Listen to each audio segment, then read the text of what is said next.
वक्रतुंड महाकाय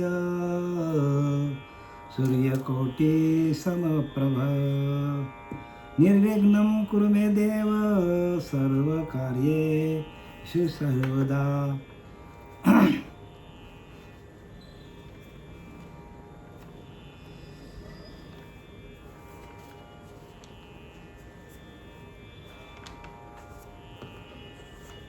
गुरुर्ब्रह्मा गुरुर्विष्णू गुरुर्देवो महेश्वरा गुरुर्साक्षात् परब्रह्म तस्मै श्री गुरवे नमः. महायोगपीठे तटे भीमरथं वरं पुंडरीकाय दान्तु मुनीन्द्रयः समागत्य तिष्ठं तमानन्दकन्दं परब्रह्मलिङ्गं भजे पाण्डुरङ्गम्. तडीदासं नीलमाधवभासं रमामन्दिरं सुन्दरं चित्प्रकाशं वरं तिष्ठिकाया समुन्यस्तपादं परब्रह्मलिङ्गं भजे पाण्डुरङ्गम्.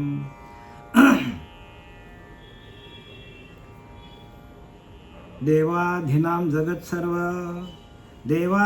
जगत्सर्व मंत्रांधीनांचं दैवत ते मंत्र ब्राह्मणांदिनं ब्राह्मण मम देवता. अलंकापुरी पुण्यभूमी पवित्र तेथे नांदतो ज्ञानराजा सुपात्र. तया ठविता महापुण्यराशी नमस्कार माझा सद्गुरु ज्ञानेश्वराशी.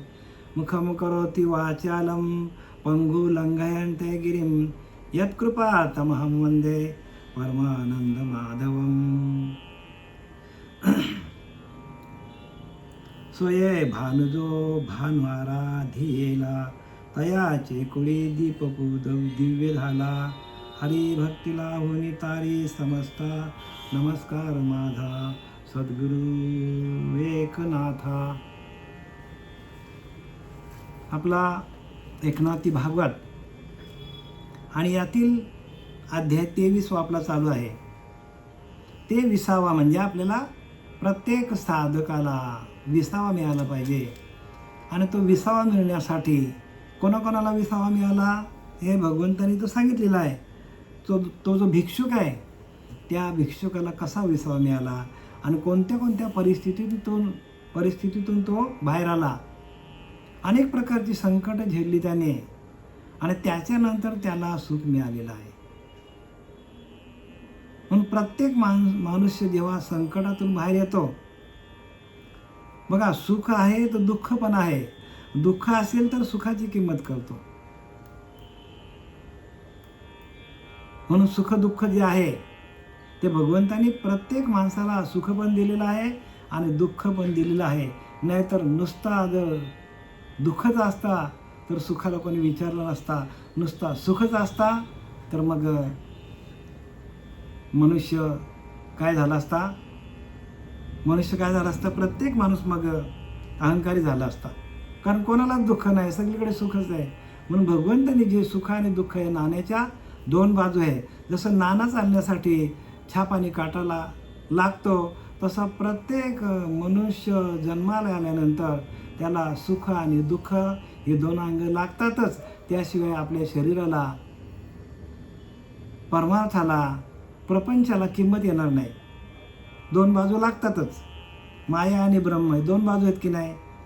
तसा हा बघा इथं आपल्याला आता अध्याय 23 श्लोक क्रमांक 50 आणि ओवी क्रमांक आहे 756. पहिल्यांदा विवरण बघूया आपण. देह हा केवळ मनाने कल्पिलेला आहे. त्या देहाला जे अहम म्हणजे मी असे म्हणतात. देह हा केवळ मनाने कल्पिलेला आहे. ज्ञानोबा सांगतात वाया मन हे नाव एरवी कल्पनाच सावेव जयाचे संगे जीव दशा वस्तू. काय सांगतात ज्ञानोबा? एका श्लोकामध्ये आणलं ज्ञानोबाने. वाया मन हे नाव एरवी कल्पनाच सावेव. काय आहे? मन ही कल्पनाच आहे. जयाचे निसंगे जीव दशा वस्तू. त्या मनाचा संग आल्या आल्या माणसाला ती वस्तूच आहे, तो आत्माच आहे, पण त्या आत्म्याला जीवदशा प्राप्त होतं. दोन भाग आहेत, एक जीव आहे आणि दुसरा शिव आहे. म्हणून जीवावर न राहता शिवाशी एकरूप झाला तर त्याला ज्ञान होतं. आणि जीवाला धरून राहिलं, शरीराला धरून राहिलं, देहबुद्धीला धरून राहिला जीव, तर तो जीव शेवटपर्यंत जीवच राहतो. आणि जोपर्यंत जीव आहे तोपर्यंत प्रत्येक माणसाला भटकावं लागतं. या मृत्यू लोकामध्ये येऊन जर जीवाचा ना शिवाचा ऐक्य करून घेतला नाही तर प्रत्येक माणसाला दुःख भोगावे लागतात. परत जन्माला यावं आणि परत मरावं लागतं. उपजे ते नासे, नाशिले ते पुनरुत्ती दिसे. पण जोपर्यंत जीवाचा शिवाशी ऐक्य होत नाही तोपर्यंत खऱ्या ज्ञानाची प्राप्ती कोणालाच प्राप्त होणार नाही. या पूजा अर्चा करणं ही पहिली पायरी आहे. देवतांची पूजा करणं ही पहिली पायरी आहे. पण जोपर्यंत जीवाचा शिवाचा ऐक्य होत नाही तोपर्यंत खऱ्या परमार्थाला सुरुवात होत नाही. म्हणून जो गुरु मिळत नाही तोपर्यंत खरा परमार्थ सुरू होत नाही. ज्याने गुरु नाही केला त्याचा जन्म वाया गेला, लिहिलं की नाही? वाया जाणार हो प्रत्येकाचा. म्हणून गुरु करायला पाहिजे. जोपर्यंत गुरु नाही माणसाला, रामाशी राम ठाऊक असता का शरण जाता वसिष्ठा. रामाला पण अंतरीच्या अंतरात्म्याची ओळख घेण्यासाठी वसिष्ठांना शरण जावं लागलं. आता ह्या भिक्षुगीतामध्ये जो कृपण ब्राह्मण आहे तो पण शेवटीला गुरुला शरण गेलेला, त्याने गुरु केलेलाच आहे. गुरु केल्याशिवाय ज्ञान नाही हो. गुरु बिन कोण बतावे वाट, बडा कठीण यम घाट. आणि गुरु बिन कोण बतावे वाट. कृष्ण म्हणे उद्धवासी, सविवेक आणि वैराग्य असे ज्यासी तो आपला गुरु आपणाशी विशेष जाणवालेले. कृष्ण म्हणे उद्धवासी, सविवेक आणि वैराग्य असे ज्यासी, म्हणजे विवेकासहित वैराग्य ह्या कृपण ब्राह्मणाला आलं. तो आपला गुरु आपणाशी विशेष जाणावा. विशेष प्रकारे गुरु बघा. कृष्ण म्हणे उद्धवाशी, कृष्णाने उद्धवाला सांगितलं आहे सविवेक आणि वैराग्य असे ज्यासी. सविवेक म्हणजे विवेकासहित वैराग्य ज्याच्याकडे आहे तो आपला गुरु आपणाशी, आपलाच आपण गुरु होतो.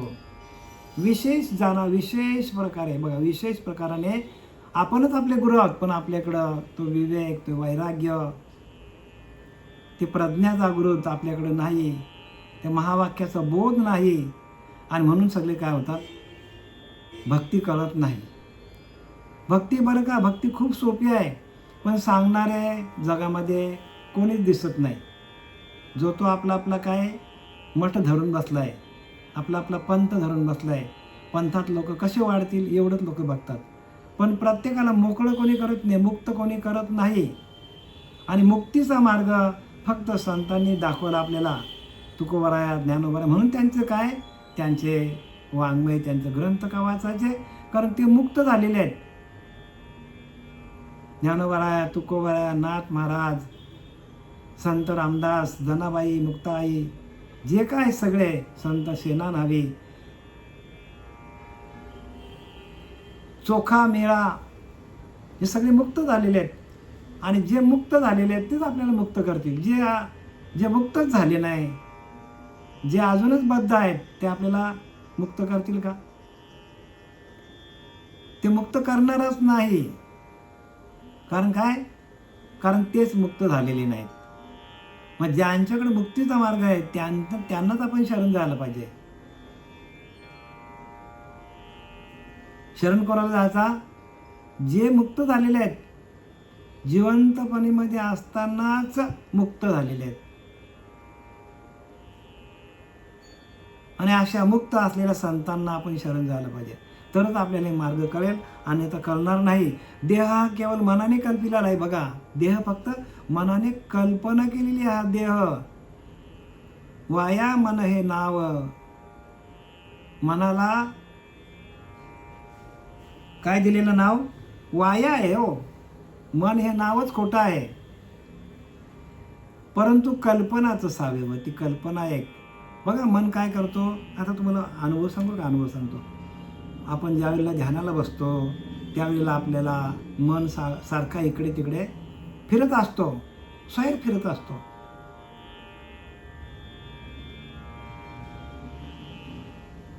पण ज्या वेळेला आपले श्वास हळूहळू हळूहळू कमी कमी कमी कमी होत जातात, मनाचा आणि वायूचा खूप निकटचा संबंध आहे. ज्या वेळेला आपले श्वास कमी कमी कमी कमी होत जातात त्यावेळेला आपलं मन एकाग्र होतं. ज्यावेळेला श्वास टोटल बंद पडतो आपला, त्यावेळेला मन स्थिर होतं. म्हणून वाया मन हे नाव. एरवी कल्पनाच आहे हो. मी कल्पना आपण कशी थांबवायची मनाची, तर ती श्वासावरती नियंत्रण करून आपल्या मनाकडे येणाऱ्या कल्पना जाय सांडे, तैची गा परमार्थ घडे, तैची गा संन्यास योग घडे. कल्पना टाकली तर आपल्याला आपणच संन्यासी आहोत. संन्यासी म्हणजे कोणी असे कपडे घातलेला, तो भव्य कपडे घातलेला, दाढ्या वाढवलेला, जटा वाढवलेला, असा तो संन्यासी नाही. ज्ञानोबा सांगतात की कल्पना जै सांडे, तैची गा संन्यास योग घडे. कल्पना टाकली की आपणच परब्रह्म. त्या देहाला जो अहम म्हणजे मी असे म्हणतात व पुत्राधिकांच्या देहाला हा माझा असे समजतात. देहाकडे अभिमान असल्यामुळे प्रत्येक माणूस स्वतःला काय करतो, स्वतःला अहम म्हणजे स्वतःकडे अहंकार वाढवतो. अहंकार कोण वाढवतो? आपणच वाढवतो. आणि माझी बायको, माझी मुलं, माझा संसार, माझी इस्टेट, माझं ज्ञान, हे सगळं माझं माझं माझं माझं. आणि भ्रांतीचं ओझे, भ्रांत सगळी ही आपली भ्रांत आहे. आणि काय समज, त्यांची बुद्धी विवेक शून्य झालेली बघा. कारण त्यांच्याकडं विवेक नाही, त्यांची बुद्धी विवेक शून्यच झालेली. व हा मी होतो दुसरा. मी आहे आणि हे जग आहे, मी आहे आणि बाकी सगळी माणसं आहेत. म्हणजे मी वेगळा आणि देव वेगळा, जनसमुदाय वेगळा. जे दिसतं ते वेगळं आहे. जे काय दिसतं ते माझ्यापासून वेगळं असं समजतो तो. का? तर त्याच्याकडे विवेक नाही. व हा मी होतो दुसरा. अशा भ्रमाने अंतहीन संसाराच्या अंधारात भ्रमण करीत राहतात. अंतहीन संसाराच्या अंधारात भ्रमण करीत राहतात. प्रत्येक माणूस संसार जाणार आहे, पण या भ्रमामध्ये काय करतो तर अडकतो. प्रत्येकाचा संसार जाणार आहे, प्रपंच जाणार आहे. आपला लिहिलं की नाही, तुझं नव्हे तुझं शरीर, इतरांचा काय विचार. आपलं शरीरच आपलं नाही तर तुझं नव्हे तुझं शरीर, इतरांचा काय विचार. आता एक भगवंत साचार भावार्थ बळे. आता एक भगवंत साचार धरी भावार्थ. आता भगवंताचं खरं आहे आणि त्याला आपण धरलं पाहिजे. आणि ते धरण्याची क्रिया जी आहे, त्याला प्राप्त करण्याची जी क्रिया आहे, ती प्राप्त करण्याची क्रिया शिकवणारी आपल्या आतमध्येच परमात्मा आहे. त्याला प्राप्त कसं करायचा, त्याच्याशी एकरूप कसं व्हायचं, त्याचं भजन कसं करायचं, नित्यानंदामध्ये कसं जायचं, हे शिकवणारे ते संत असतात. आणि बाकी हे शिकवत नाही ते असंत आहेत. जगामध्ये सगळे जे काही चाललं आहे, म्हणून तुकोबराय सांगतात धर्माचे पालन करणे पाखंड खंडन. बघा, पाखंडी लोकांनी काय केलंय, सगळं हा भ्रम वाढवल्या लोकांचा. आम्हा हेची करणे काम बीज वाढवावे नावं. म्हणजे जे बीज आहे आधी अनादी काळाचा, तो बीजाचा आपण रोपण जोपर्यंत या देहरूपी क्षेत्रावर पेरत नाही आपण, तोपर्यंत आपल्याला त्याचं ज्ञान होणार नाही. म्हणून बीज मंत्र जो आहे, सबीज आहे, तो आपल्या सद्गुरूंनी आपल्याला दिलेला आहे. आणि त्याचं चिंतन आपण केलं तर आपल्याला सगळ्या गोष्टीचं ज्ञान, अन्यथा नाही होणार बरं का. म्हणून कलियुग उद्धार हरीच्या नामातून आहे. आत्मा विदेही चिदघन, तेथ मी देही हे मानी मन, त्या देहा सवे मी माझेपण, जन्म मरण सुख दुःखे. बघा, मनुष्य जन्म मरणाच्या फेऱ्यामध्ये अडकलेला आहे, सुखदुःखामध्ये अडकलेला आहे. कशावरून का अडकलाय? का अडकलाय तो? तर तो देहालाच आत्मा समजून बसलेला आहे. आणि देह ते काळाचे, धन कुबेराचे. वेड्या मानवात इथं तुझे का आपलं काय ते काहीच नाही हो. पण तरी पण एवढं समजून पण आपण त्या देहाला आपला समजतो आणि म्हणून आपल्याला ज्ञान होत नाही. आत्मज्ञान का होत नाही? आपण प्रपंचामध्ये अडकलोय, संसारामध्ये अडकलोय, देहाच्या पलीकडे जातच नाही. आणि म्हणून आपल्याला ध्यान दिलेलं आहे. सुंदर ते ध्यानच सुंदर आहे. ध्यानातून सुंदरता निर्माण होणार आहे. पण लोक ध्यान करतच नाही आणि ज्ञान सांगायला जगभर फिरतात. मग सांगा मला, खरं आहे का ते?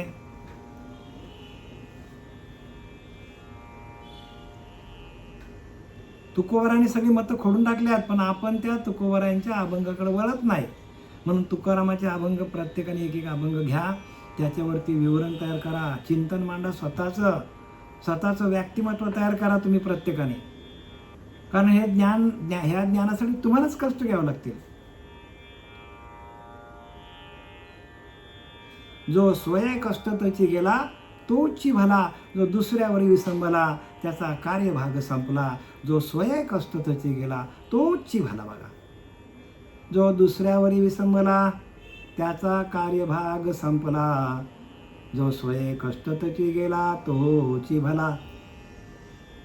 जरी गुरु केला तरी गुरुवर आपण अवलंबून राहता कामा नये. आपलं काम आपल्याला गुरुने दिले ते काम आपण तात्परतेने करायला पाहिजे. आपल्याला चिंतन दिलेलं आहे, आपल्याला ध्यान दिलेलं आहे, हे सगळं आपण होऊन करायला पाहिजे. जरी आपण गुरुवर अवलंबून राहिलो तरी गुरुने दिलेला अभ्यास आपण करावा लागेल. कारण इथं लिहिले की नाही, दुसऱ्यावरी विसंबला, गुरु वेगळा आणि मी वेगळा, त्याचा कार्यभाग संपला, आपला कार्यभाग संपून जाणार आहे. ज्याची त्यांनी करा, प्रयत्न विना कार्य झाले, जेवल्या विना पोट भरले आणि ज्ञानी विनमुक्त झाले, हे तो घडेना. प्रयत्न विना कार्य झाले, जेवल्या विना पोट भरले आणि ज्ञानी विनमुक्त झाले, हे तो घडेना. प्रयत्नच केले ना आपण, कार्य होईल का आपलं? प्रयत्नच केले नाही.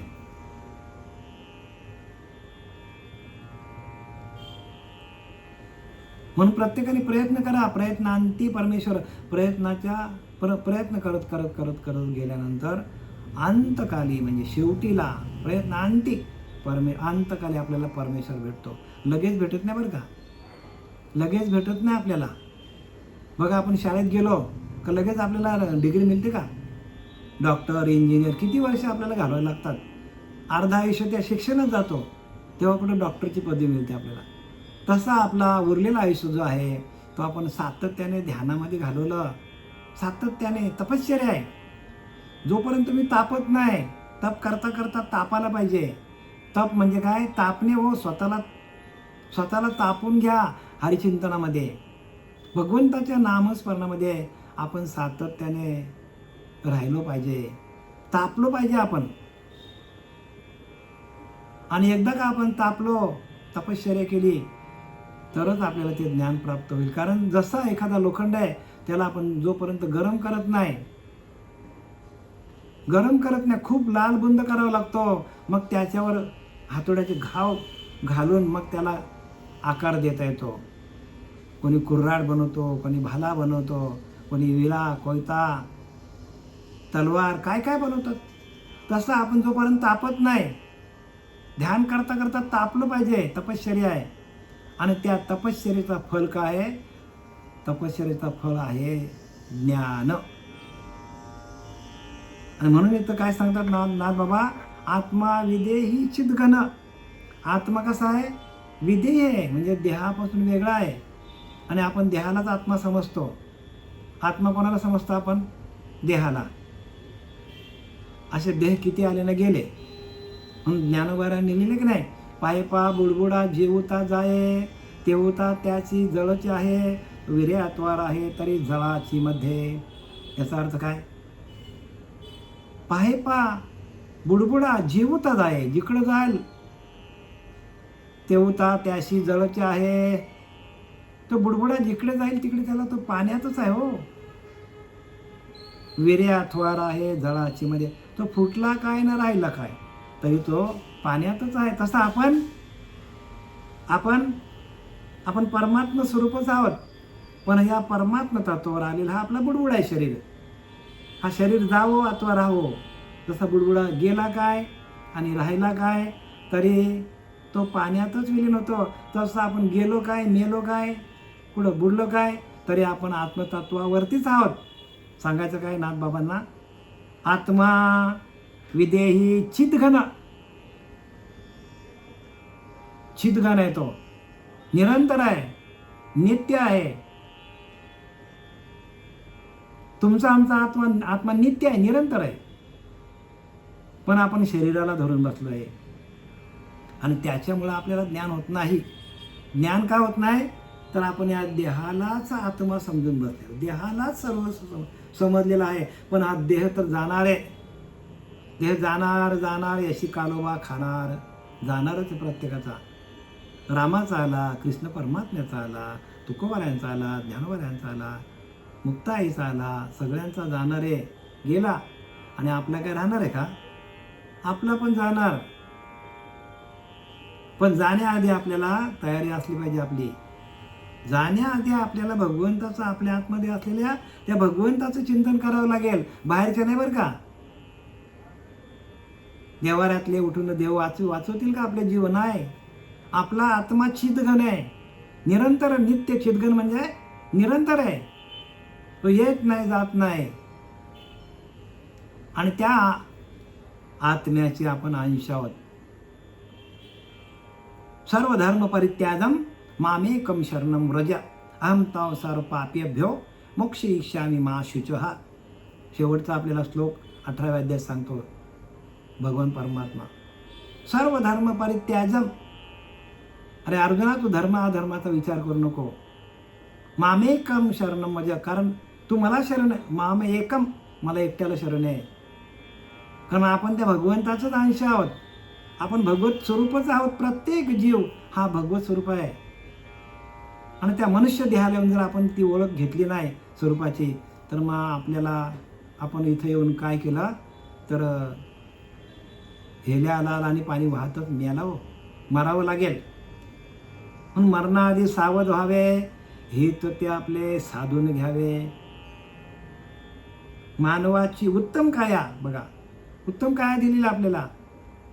आणि त्या कायेच्या माध्यमातून आपल्याला काय करायचं? भगवंताला प्राप्त करायचं. सगळे ग्रंथ तेच सांगतात, पण हे कोणी सांगतच नाही, भाकडकथा सांगत बसतात लोक. आत्मा विदेही चिदघन, देहापासून वेगळा आत्मा.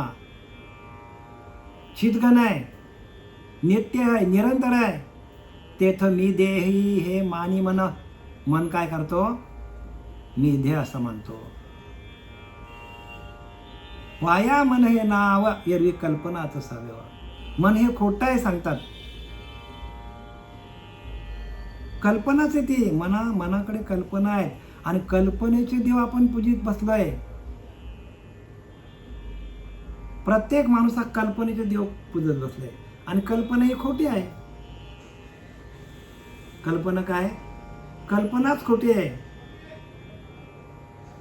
आणि आपण त्या खोट्या वस्तूला धरून बसल्या वस्तूला. आणि आपल्या शरीर पण खोटं आहे, शरीर आपलं जाणार आहे, पण त्याला आपण धरून बसलोय आणि त्याच्यामुळे आपल्याला ज्ञान होत नाही. ते तर मी देह हे मानी मन. मन काय म्हणतो? मी देह असं मानतो. त्या देहासवे मी माझेपण, जन्म मरण सुख दुःखे.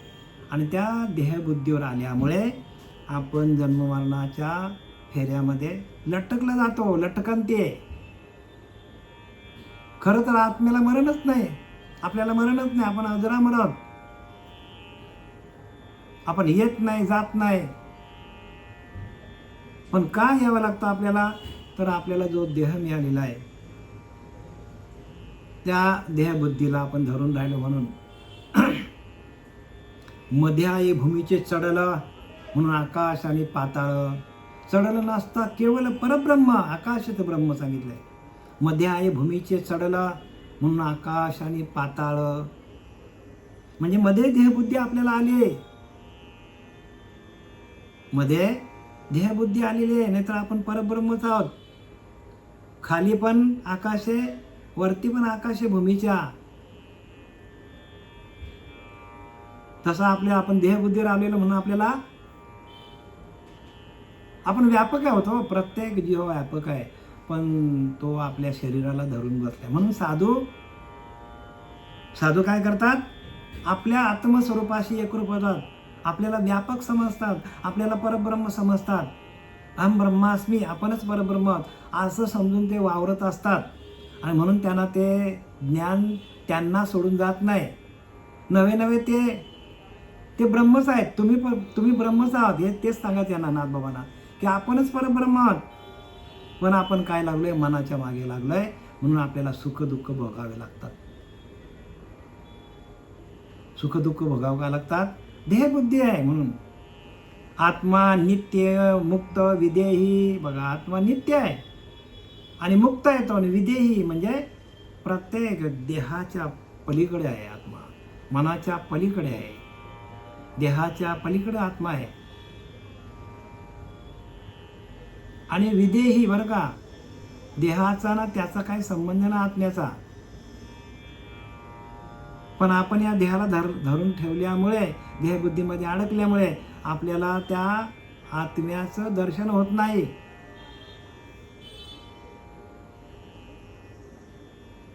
आत्म्याचं दर्शन का होत नाही? देहाला धरल्यामुळे.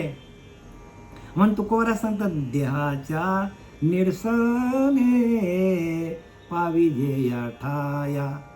या ठाया म्हणजे त्या भगवंताशी एकरूप होणं. पण देहाचा निराश व्हायला पाहिजे. ज्ञान ब्रह्मी भोग ब्रह्मतनु, ब्रह्मच आपली तनु करायची आपल्याला. आत्मा नित्य मुक्त विदेही, तो मनाची एकात्मता पाही. काय करतो? मनाशी एकरूप व्हायला बघतो आत्मा. त्या मनाकडे विचार गेले, मनातले विचार गेले, स्थितप्रज्ञ अवस्था झाली, तर आपल्या म्हणजे मायेचा, आपल्या कसला, आपला जीवाचा ना शिवाचा ऐक्य होतो, आत्म्याचा ना परमात्म्याचा मिलन होतो. तो मनाची एकात्मता पाही. मन जोपर्यंत एकरूप होत नाही, स्थिर होत नाही, विदेही तो म्हणवी देही, शेखी देहाच्या ठाई आत्मत्व माने. आणि तो एकरूप होत नाही आत्म्याशी, मन स्थिर होत नाही, मन चंचल आहे, आणि तो आत्म्याच्या ठिकाणी एकरूप होत नाही.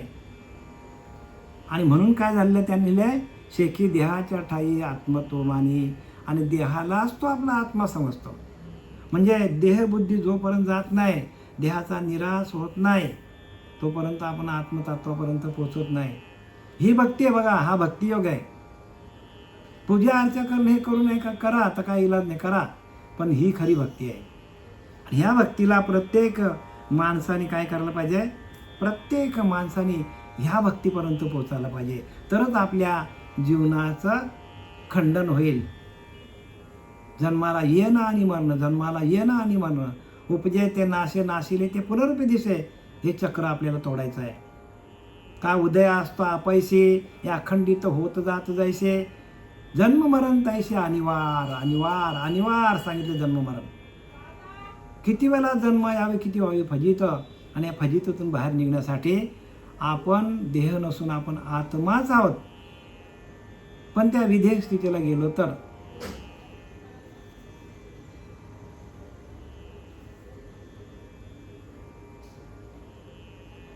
शेखी देहाच्या ठाई आत्मत्व मानी. देहालाच आत्मा समजतो माणूस.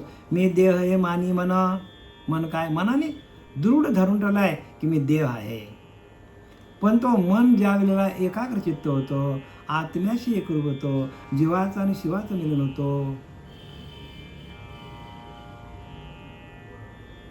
जीवाचं आणि शिवाचं मिलन होतं. आणि म्हणून आपल्या संप्रदाय म्हणतात आपल्या आनंद संप्रदायामध्ये श्रीपाद बाबा सांगतात आपल्याला. काय सांगतात? या श्रीपाद बाबान, या रामदास बाबान, निजरूपाला दावील, निजरूपाला दावील, आणि जीवाचं लगीन या शिवाशी लावील, आत्म्याचं लगीन परमात्म्याशी लावील, चित्ताचं लगीन चैतन्याशी लावील. हे कशाला लिहिल्याने? हेच सांगतात नाथबाबा, पण हेच सांगतात. आणि म्हणून ते संत होते. संत आहेत कोण? श्रीपाद बाबा. नाथबाबा सांगतात तेच आपल्याला कोणी सांगितलं? श्रीपाद बाबांनी, रामदास बाबांनी, पांडुरंग देवेकर बाबांनी हेच सांगितलं आपल्याला. आणि म्हणून आपल्याला एक कळतं, नाही तर आपल्याला कुठं कळालं असतं. मी देह मानी म्हण, तेने दृढ होय देहाभिमान. देहाभिमान वाढतो. मी देह म्हणता कोटी ब्रह्महत्या. आपण देह होत असं समजलं तो कोटी ब्राह्मणांची हत्या केलं तर पाप लागेल आपल्याला. आपण देह नसून आपण आत्माच आहोत. आत्मा विदेही चिदघन लिहिले, सुरुवातीलाच लिहिलं आहे. देहापासून वेगळा आहे, पण देहाच्या माध्यमातून आपल्याला परमात्म्याचं मिलन करून घ्यायचं. हा नरदेह मिळालेला आहे तो भगवंताच्या प्राप्तीसाठी मिळालेला आहे. इतर योनीच्या ठाई विचारच नाही हो. तेने दृढ होय देहाभिमान, तेव्हा देहची होय आपण. मी माझे पण ते ठाई. आणि आपण देहच आहोत. आणि मी आणि माझं काय झालंय? ओझं वाढून बसलंय. प्रत्येक जीवा, हे माझं घर, ही माझी इस्टेट, ही माझी मुलं, ही माझी बायको, माझी धर्मपत्नी, माझे पतिराज, माझा पैसा, हे सगळं घेऊन बसले माणूस. का? तर तो देहावरती आहे. आणि देहाचे लाड पुरवण्यासाठी मनुष्य आयुष्यभर धावतो. देहाचे जिभेचे चोचले पुरवण्यासाठी आयुष्यभर माणूस हे खा ते खा, मांसाहार घ्या, दारू प्या, अनेक प्रकारचे व्यसनाधीन झालेला आहे. सगळ्या प्रकारचे भोग काय करतो तो घेतो. का? तर देहबुद्धी आहे. म्हणून देहबुद्धी ती आत्मबुद्धी करावी आणि सदा संगती सज्जनांची धरावी. सज्जन भेटले पाहिजे हो. सज्जन म्हणजे संत. तेची संत ज्यांचा हेत विठ्ठली, ज्यांचा अखंड विठ्ठल विठ्ठल विठ्ठल विठ्ठल विठ्ठल माझ्या जीवीचा विसावा हो. असं प्रत्येकाचं देहभान विसरून आपण भगवंताचं नामस्मरण करायला पाहिजे. तरच ह्या गोष्टी आहेत बरं का. अन्यथा आपण हे जर केलं नाही तर मग आपल्याला अधोगती, प्रत्येक जीवाला अधोगती आहे. मी देह हे मानी मन, तेने दृढ होय देहाभिमान, तेव्हा देहच होय आपण. मी माझे पण ते ठाई. आणि देहबुद्धी वाढवतो माणूस. देहबुद्धीच्या नारा, थोर चिंतेचा अर्धडा, संकल्प विकल्पाचा मारा, देहबुद्धी अनिवार्य. देख दीपाच्या मिलनापाशी, केवळ दुःख पतंगाशी, तरी आलिंगन घ्यावे तैशी देहबुद्धी. तो कीटक काय करतो? त्या दीपावर, त्या लाईटवर काय करतो? तो आपटून आपटून आपटून आपटून स्वतःचाच घात करतो. तसं आपण काय करतो? या देहाभिमानाने, देहबुद्धीमुळं आपल्याला विषय बघण्याची इच्छा होतो आणि आपण त्याच्यामध्येच आपण काय करतो? प्रपंचामध्येच अडकून आपण मरून जातो शेवटीला माणूस. पण देवाची भेट होत नाही. आणि देवाची भेट व्हायला पाहिजे म्हणून तर पुढची ओवी काय सांगते? मी सच्चिदानंद परिपूर्ण. नाथबाबा सांगतात, भगवंत सांगतो उद्धवाला, अरे बाबा तू सच्चिदानंद तूच सच्चिदानंद स्वरूप आहेस. प्रत्येक जीव हा सच्चिदानंद स्वरूप आहे. पण तो सच्चिदानंद स्वरूप सोडून का गेला? तर देहबुद्धी मला. देहबुद्धी वाढत गेले. मित्रपरिवार वाढत गेला. खाणारा पिणारा मजा मारणारा मित्रपरिवार वाढत गेला. संत भेटले नाही. बाबा लोकांच्या नादी लागला माणूस आणि तिथं देहबुद्धी वाढत गेली. प्रपंचातली कामं होत गेली आणि देहबुद्धी वाढत गेली. नाथ आपल्याला हे काय सांगतो? नाथ भागवत काय सांगतो आपल्याला? भिक्षुगीत काय सांगतो? त्या कृपण ब्राह्मणाची अशी अवस्था झाली, न घरका ना घाटका, पण शेवटीला त्याला देव मी भेटला. आणि ज्यांचा संसार एकदम सुखात चाललेला आहे, सगळं काय आहे, त्यांना परमात्मा भेटेल का? सांगण्याचं उद्दिष्ट तेच आहे भिक्षुगीतातून, की ज्या वेळेला आपल्याकडे अनेक प्रसंग येतील प्रत्येक माणसावर, त्यावेळेला त्याला भगवंत त्याला प्रत्यक्ष भेटतो, नवे नवे भगवंतच त्याला भेटायला येतो. पण प्रसंगाला तोंड देऊन त्याने भगवंताचं नामस्मरण करायला पाहिजे, कारण नामस्मरणातूनच भगवंताचं भजन होतं. ज्याच्याकडे सगळं आहे, गाडी बंगला घोडा सगळं आहे, तो त्याचं नामस्मरण होत नाही. देव त्याला सगळं देतो, पण शेवटीला त्याला अधोगतीला घेऊन जातो. मी सच्चिदानंद परिपूर्ण हे आपले विसरे आपण, आपलाच आपल्याला विसर पडलाय. आपण सच्चिदानंद स्वरूपच आहोत. प्रत्येक जीव हा काय आहे? सच्चिदानंद स्वरूप आहे, आनंद स्वरूप आहे, चितघन आहे. प्रत्येक जीव हे आपले विसरे आपण, आपणच आपल्याला विसरलो आहे. आपलं स्वरूप आपलं स्वरूपच आपण विसरलो आहे. जगामध्ये जे काय चाललं आहे, स्वरूपाचा कोणी बोलतच नाही. प्रपंचाच्याच गोष्टी चालू सगळीकडे आहे, पण स्वरूपाची त्यांना ओळखच नाही, तर ते काय सांगणार? तिथपर्यंत पोहोचलेच नाही, तर तिथपर्यंत पोहोचलेच नाही.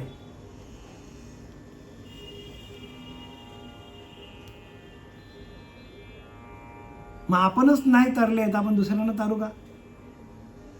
म्हणून तरलेच तरतीला भरोसा आणि नामधारकाचा ठसा. हो, नामधारक पाहिजे तरच. रामकृष्ण हरी नाही बरं का, ओम नमो भगवते वासुदेवा नाही सांगतात आपल्याला कीर्तनामध्ये. नाम हे वेगळं आहे. नाम तुमच्या नाभीच्या ठिकाणी आहे. कस्तुरी कुंडल बसे मृग ढुंड बनम आहे, ऐसा घट घट राम है दुनिया देखत नाही. प्रत्येकाच्या ठिकाणी तो आहे, पण त्याची ओळख देणारा श्री गुरु जोपर्यंत जीवनात येत नाही तोपर्यंत काय? बघा, मी सच्चिदानंद परिपूर्ण भगवंत सांगतो उद्धवाला, अरे बाबा तू सच्चिदानंद पूर्णपणे, तूच सच्चिदानंद स्वरूप आहेस. तुझं स्वरूप सच्चिदानंद आहे, आनंद स्वरूप आहे, चितगण आहे. हे आपले विसरे आपण, पण तू विसरला आहेस. त्या स्वरूपाला आपण विसरलोय. मी वैश्य शूद्र क्षत्रिय ब्राह्मण मूर्ख सज्ञान मी एक. पण मनुष्य काय सांगतो? स्वतःला काय समजतो? मी वैश्य आहे, मी व्यापारी आहे, मी शूद्र आहे, मी क्षत्रिय आहे, मी ब्राह्मण आहे. हे कुठनं आणल्या जाती तुम्ही? त्या जाती आपण निर्माण केल्यात. पण प्रत्येक जीव हा कसा? सच्चिदानंद स्वरूपाचा आहे. सच्चिदानंद रूपाय. प्रत्येक जीव हा सच्चिदानंद स्वरूपाचा आहे. आणि त्या सच्चिदानंद स्वरूपाला प्रत्येक माणूस विसरलेला आहे. आणि ते आपल्याला नाथ बाबा किंवा आपल्याला भगवंतानी जागा केलंय की बाबा तू स्वरूपाच्या ठिकाणी जागा राहा, स्वरूपाच्या ठिकाणी जागा राहा. तू सच्चिदानंद रूपच आहेस. मग तुला दुःख का वाटेल? तो कारण तू तुझ्या स्वरूपाला विसरलेला आहे. प्रत्येक माणूस आपल्या स्वरूपाला विसरलेला आहे आणि बाता मारत इकडे तिकडे फिरतो सगळीकडे. आणि सच्चिदानंद स्वरूप का हेच त्याला माहीत नाही. सच्चिदानंद स्वरूप हाच आपला अंतरीचा अंतरात, हाच आत्मा आहे, तोच आपला देव आहे, आणि त्याला आपण विसरलोय. हे आपल्याला इथे इंडिकेट करतो बरं का. भगवंत दाखवून देतो आपल्याला की तुम्हीच मी सच्चिदानंद परिपूर्ण हे आपले विसरे आपण, आपणच आपल्याला विसरलोय. मी वैश्य शूद्र क्षत्रिय ब्राह्मण मूर्ख सज्ञान मी एक. बघा, आणि स्वतःला ज्ञानी समजतो. मग ज्ञानी तोच आहे. ज्ञानी एक अंतरीचा अंतरात्मा, तयाचा कळाया महिमा सद्गुरू पाहिजे. हो, ज्ञानी एक अंतरीचा अंतरात्मा, तयाचा कळावया महिमा सद्गुरू पाहिजे. सद्गुरू विना सापडेना सोया, म्हणून धराव्या आधी आधी पाय श्री गुरूंचे. त्यांचेच पाय धरावं लागेल. बरंच काही बोलता येईल आपल्याला. बघता बघता वेळ आपली निघून गेली.